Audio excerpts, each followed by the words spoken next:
வணக்கம் அன்பு சொந்தங்களே. இன்றைக்கும் சில பயனுள்ள தகவல்கள். இப்பொழுது ஐரோப்பாவை பொறுத்தவரை கோடை காலம் ஆரம்பித்து விட்டது. ஜூன் மாதம் தொடங்கிவிட்டது. இன்னும் ஓரிரு வாரங்களிலே பாடசாலை விடுமுறைகள் விட்டுவிடும்.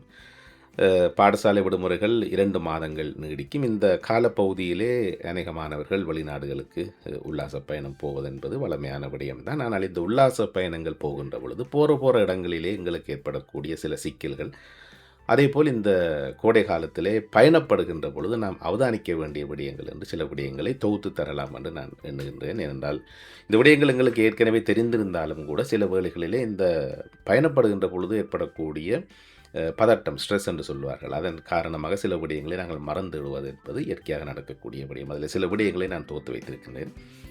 குறிப்பாக நீங்கள் இந்த சில நாடுகளுக்கு செல்கின்ற பொழுது, குறிப்பாக ஆசியா, ஆப்பிரிக்க நாடுகள்லாம் இதிலே முக்கியமான இடங்களாக இருக்கின்றன. ஆனாலும் இப்பொழுது சில ஐரோப்பிய நாடுகளிலும் கூட இந்த பிரச்சனை இருக்கிறது. நோர்வீஜிய மொழியிலே வெக் டீர் என்று அழைப்பார்கள். அதாவது நாங்கள் இலகுவாக சொல்லப்போனால், உதாரணத்துக்கு சொல்லப்போனால் நம் ஊரிலே மூட்டை பூச்சி இருக்கிறது அல்லவா, அந்த மூட்டை பூச்சியை போன்ற சின்ன சின்ன விலங்கினங்கள், சின்ன சின்ன பூச்சிகள் அநேகமாக எல்லா இடலையும் இருக்கும். இப்பொழுது நாங்கள் ஐரோப்பாவிலிருந்து இப்படியான பிரச்சனை உள்ள நாடுகளுக்கு பயணப்படுகின்ற பொழுது நாங்கள் எங்கே போய் தங்குகின்றோமோ, உல்லாச பயண விடுதியாக கூட இருக்கலாம் அல்லது வேறு வீடுகளாக கூட இருக்கலாம். அங்கே இந்த சிறிய சிறிய பூச்சிகள் இருந்தால் அவை எங்களுடைய ஆடைகளோடு ஒட்டிக்கொண்டு எங்களுடைய தொடர்ந்து இந்த நாட்டுக்குள் வந்து சேர்ந்துவிடும். அதுக்கப்புறம் எங்களுடைய வீடுகளிலும் அது பெரிய அரியண்டமாக போய்விடும். அதனால் நீங்கள் எங்கே போய் தங்குகின்றீர்கள் என்கின்ற இடத்திலே நீங்கள் கவனமாக இருக்க வேண்டும். உங்களுடைய தங்குமிடங்களிலே உங்களுடைய படுக்கைகள், கட்டில்களிலே இவ்வாறான பூச்சிகள் அவதானிக்கப்பட்டால் உடனடியாக நீங்கள் அவதானமாக இருக்க வேண்டும், அல்லது சம்பந்தப்பட்டவர்களோடு பேசி அதற்கான தீர்வை காண வேண்டும். அதுவும் குறிப்பாக நாங்கள் பயணப்படுகின்ற பொழுது போகிற இடங்களிலே அந்த இடங்களை பார்க்க வேண்டும் என்ற ஆவலிலே எங்களுடைய பயணப்பகுதிகளை திறந்து வைத்து விட்டு திரிவது, அப்படியான விடயங்கள் இருக்கின்றன. இவற்றை கூட நீங்கள் தவிர்க்க வேண்டும் என்று சொல்வார். ஏனென்றால் அந்த இடங்களில் இருக்கக்கூடிய சிறு சிறிய பூச்சிகள் அல்லது பூரான் பள்ளி போன்ற மாதிரி சிறிய விலங்கினங்கள் உங்களுடைய பயண பொதிக்குள், உங்களுடைய சூட்கேஸுக்குள் அல்லது லக்கேஜுக்குள் போய் ஒளிந்து கொண்டு விடும். அது பிறகு நீங்கள் கவனிக்க மாட்டீர்கள். அப்படியே உடுப்பெல்லாம் தூக்கி போட்டுக்கொண்டு ஃப்ளைட்டில் வருவீங்க. இங்கே திறந்து பார்த்த பொழுது சில பூச்சிகள் இருக்கக்கூடிய வாய்ப்பு இருக்குது. இது நடந்தும் இருக்கிறது. ஆசிய நாடுகளுக்கு சென்று வந்தவர்கள் கொடுக்கான் கூட இங்கே தங்களுடைய பயணப்பகுதிகளோடு கொண்டு வந்த விடயங்களில் கொடுக்கான், மட்டத்துகள், கரப்பான் பூச்சி போன்ற விடயங்களையும் இங்கே பயணப்பகுதிகளோடு கொண்டு வந்த விடயங்கள் இருக்கின்றன. என்றபடியால் இந்த விடயம் தொடர்பாக நீங்கள் கவனமாக இருங்கள், அவதானமாக இருங்கள் என்று விடயம் இருக்கிறது.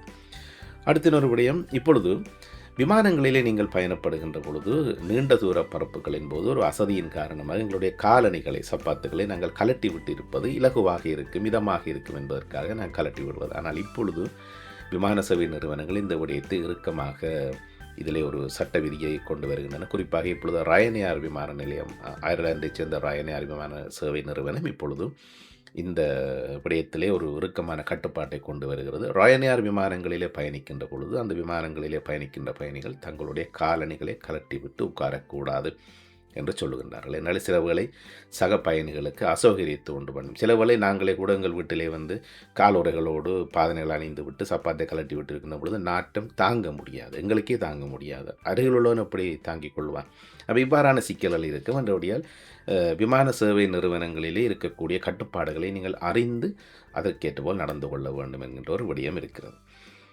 அடுத்து சில நாடுகளிலே இந்த கைப்பறி, வழிப்பறி, கொள்ளை என்றெல்லாம் இருக்கிறது. அது எல்லா இடங்களிலும் இருக்கிறது. இந்த நாட்டிலும் இது இல்லை என்று நாங்கள் சொல்ல முடியாது. குறிப்பாக இப்பொழுது வந்திருக்கக்கூடிய தகவல், ஸ்பெயினுக்கு போகக்கூடியவர்கள் அவதானமாக இருங்கள்.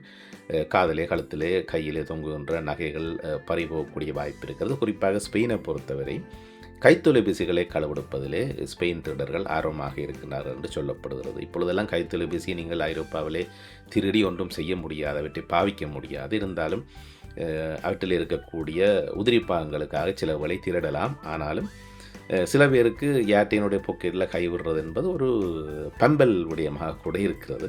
இது கூட காரணமாக இருக்கலாம். போகிற இடங்களிலே நீங்கள் அனாவசியமாக விலையுயர்ந்த நகைகளையோ அல்லது இவ்வாறான விடயங்களையோ அடுத்தவருக்கு தெரியும் போல் காட்டிக்கொண்டு தெரியாதீர்கள் என்பது ஒரு விடயமாக இருக்கிறது. கைத்தொலைபேசியாக இருந்தால் என்ன, கைப்பையாக இருந்தால் என்ன, மிக கவனமாக அவற்றை உங்களோடு மறைத்து எடுத்து செல்வதுதான் உத்தமம். அதேபோல் இன்னும் ஒரு விடயம் இருக்கிறது. இந்த கடற்கரை ஓரமாக இருக்கக்கூடிய உல்லாச விடுதிகளை நாடி நாங்கள் விரும்பி போவது வழமை. இந்த கடற்கரை ஓரமாக இருக்கக்கூடிய உல்லாச விடுதிகளில் நீங்கள் அவதானிக்கலாம். அந்த கடற்கரை ஓரமாக இந்த ஸ்ரான் சூழல் என்று சொல்லப்படுகின்ற இந்த கடற்கரையிலே பாவிக்கக்கூடிய சாய்மனை கதிர்களை இழுத்து விட்டு படுக்கலாம் என்ற விடயமெல்லாம் இருக்கிறது. இந்த கதிரைகள் மீது சில பேர் ஓடிப்போய் தங்களுடைய துவாய்களை போட்டு ஒரு 10-15 கதிரைகளை புக் பண்ணி விடுவினர். இது நடக்கிறது ஒரு பிரச்சனையாகவே இப்பொழுது பார்க்கப்படுகிறது. என்றாலும் ஒரு புதிய சட்ட விதி என்ன சொல்லுகிறது என்றால், நீங்கள் இப்படியான விடுதிகளுக்கு செல்லுகின்ற பொழுது, உங்களுக்கு நீங்கள் அந்த விடுதியிலே தங்குபவராக இருந்தால், உங்களுக்கும் இப்படியான கதிரை ஒன்று தருவதற்கான கடப்பாட்டை குறித்த தங்குமிடம் கொண்டிருக்கிறது. அதனால் நீங்கள் கடற்கரைக்கு செல்லுகின்ற பொழுது, அதாவது அந்த அந்த அந்த தங்குமிட வசதிக்கென்று தங்குமிட விடுதிக்கென்று ஒதுக்கப்பட்ட கடற்கரை பகுதியிலே இவ்வாறான கதிரைகள் நீங்கள் பாவிக்கக்கூடிய உரிமை உங்களுக்கு இருக்கிறது. நீங்கள் போகின்ற பொழுது அங்கே எல்லா கதிரைகளும் துவாய் போட்டு இப்படி முதலே ரிசர்வ் பண்ணப்பட்டு வைத்திருந்தால், நீங்கள் சம்பந்தப்பட்ட உல்லாச விடுதி நிறுவனத்திடம் நீங்கள் முறைப்பாடு செய்ய உங்களுக்கு உரிமை இருக்கிறது. முறைப்பாடு செய்தால் அவர்கள் உங்களுக்கான ஆசனத்தை ஒதுக்கி தர வேண்டிய கடப்பாடு அவர்களுக்கு இருக்கிறது என்பது ஐரோப்பாவிலே பொதுவான விதியாக இருக்கிறது. இவற்றை கூட நீங்கள் கவனித்துக் கொள்ளலாம்.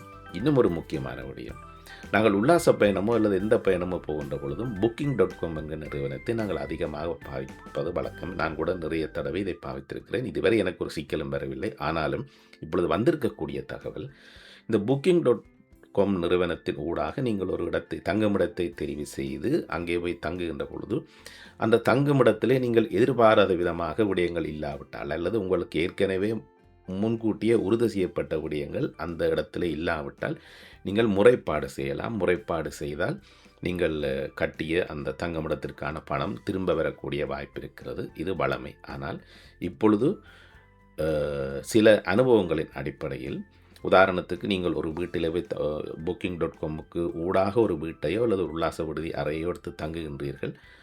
அதிலே இருக்கக்கூடிய சிக்கல்களை நீங்கள் முறைப்பாடாக செய்வதற்கான அந்த SMS தொடர்பாடல் வசதிகள் இப்பொழுது சில வேளை இந்த Booking.com நிறுவனத்திலே நிறுத்தப்பட்டிருப்பதாக சிலர் சொல்லுகின்றார்கள். அதாவது உதாரணத்துக்கு ஒருவர் ஒரு இடத்திலே போய் தங்கி அந்த இடத்துல ஒரு பிரச்சனை இருக்கிறது என்று சொல்லி இந்த Booking.com நிறுவனத்திற்கு முறைப்பாடு செய்ய முடியாமல் இருக்கிறது. அதாவது அந்த அந்த அந்த தங்குமிடம் தொடர்பான தொடர்புகள் Booking.com நிறுவனத்திலிருந்து அளிக்கப்பட்டிருக்கின்றன என்கின்ற விடயம் இருக்கிறது. அதனால் இந்த விடயத்திலும் நீங்கள் அவதானமாக இருக்க வேண்டும். Booking.com மட்டுமல்ல, Hotels.com, அதேபோல் Airbnb என்ற விடயங்களில் எல்லாம் சில வேளைகளில் சிக்கல் வரலாம். உல்லாச பயணம் நீங்கள் போகின்ற பொழுது இந்த விடயங்களை அவதானித்து மிகவும் வருமுன் காப்போர்களாக இருந்து கொள்வது உத்தமம். இந்த கோடை விடுமுறை எல்லோருக்கும் நல்லதாக அமைய வாழ்த்துகிறேன்.